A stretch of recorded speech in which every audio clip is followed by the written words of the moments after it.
So, Teresa, we're back here, and last week we were talking about sleep hygiene, and we had a few sort of ideas around journaling at the end of the evening and just kind of doing some quiet activities away from screens and things. So, I thought today we might talk about some hypnotic tools for restful mind to help aid sleep.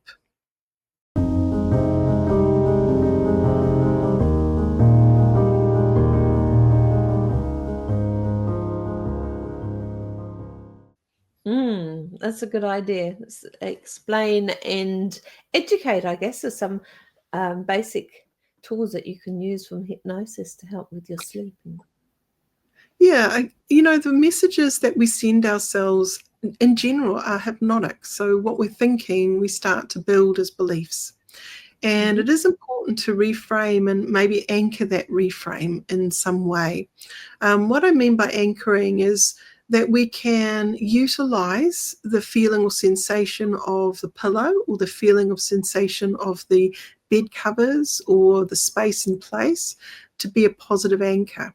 So before time, we're imagining ourselves going to sleep and feeling totally comfy, letting our heavy head relax into the soft pillow and feeling totally safe and secure so sleep can come easily. So we're dress rehearsing way before time. That can often help to create that post-hypnotic anchor. So then our body goes into the bed, it has that experience, and then it knows, this is what I'm to do now. Time for sleep.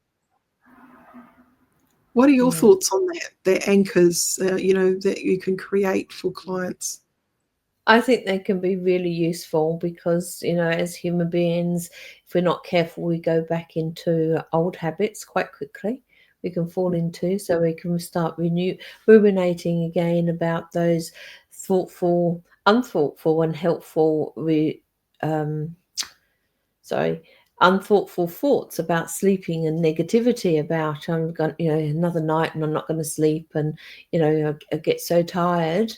And by creating an anchor, we can actually reinforce that positive thought about going to sleep at night. And when I get into bed, my head's going to hit the pillow, and I'm going to drift off to a nice, deep, relaxing sleep and wake up in the morning full of energy and ready to go for the next day. By just literally having to touch perhaps whatever you've anchored in, your thumb and finger together, or a necklace or something, can take you to that relaxed state and more positive reframe of mind. For sure. Body scan is also a really good tool just to kind of notice, how am I feeling? Because you might have been going through the day in quite a stressful way, and we can often be holding sort of physical tension in our body. And I work with people who want to stop grinding their teeth.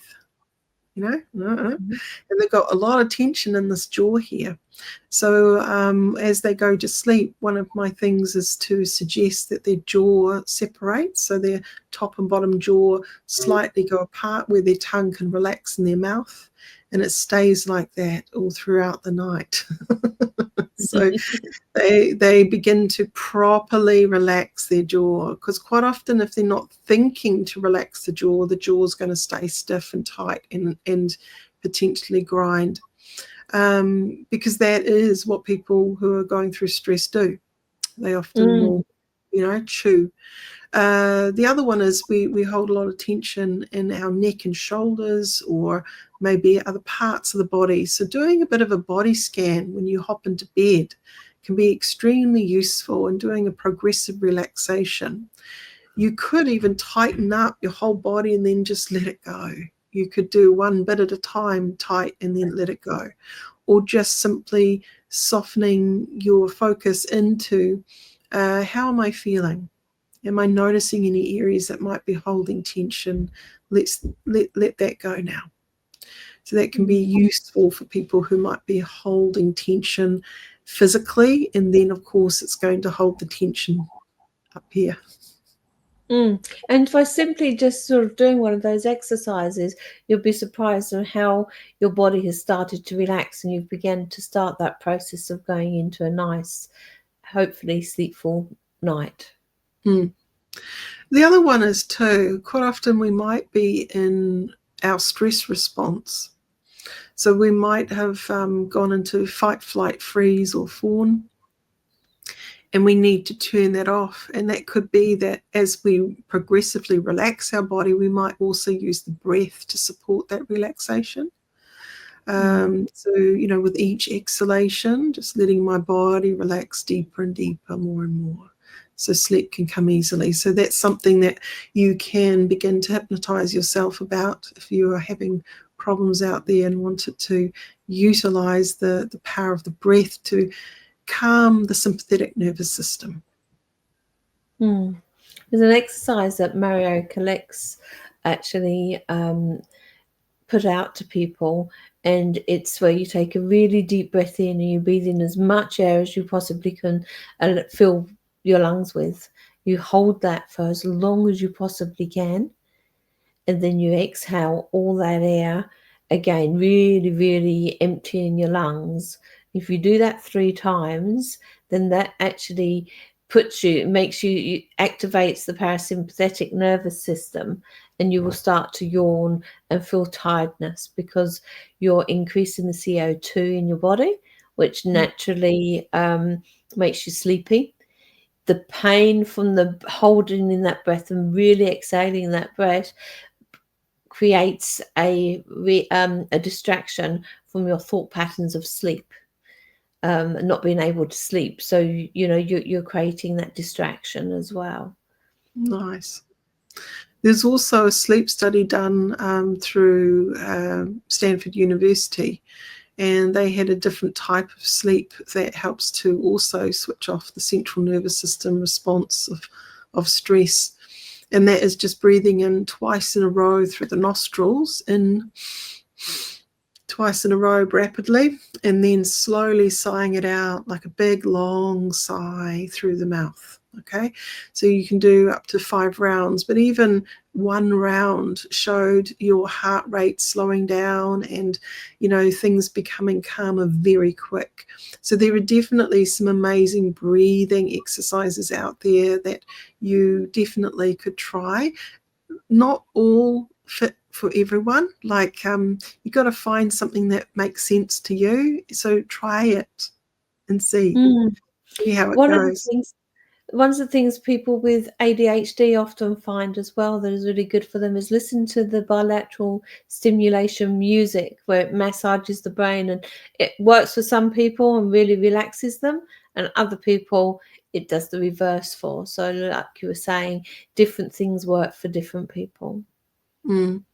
Yeah, so on that note, ADHD, if you have it or have been diagnosed or think you might have it, white noise, brown noise, pink noise in your environment can be very soothing. So some people will find natural noises like ocean waves, or it could be the sound of rain falling or something like that, where it will bring them into a much more calmer state. So for them to be in silence doesn't work. They need to have some kind of noise to help their brain slow down and shut down for sleep. So that's definitely something to consider if that's you out there, that your thoughts are rather loud and many, and you just need something in your environment to kind of set the tone. That becomes in itself an anchor too. So the more regularly you then switch on that sleep time sound, your brain and body will get used to that and prime to it. Conditioned response. Yeah. Awesome.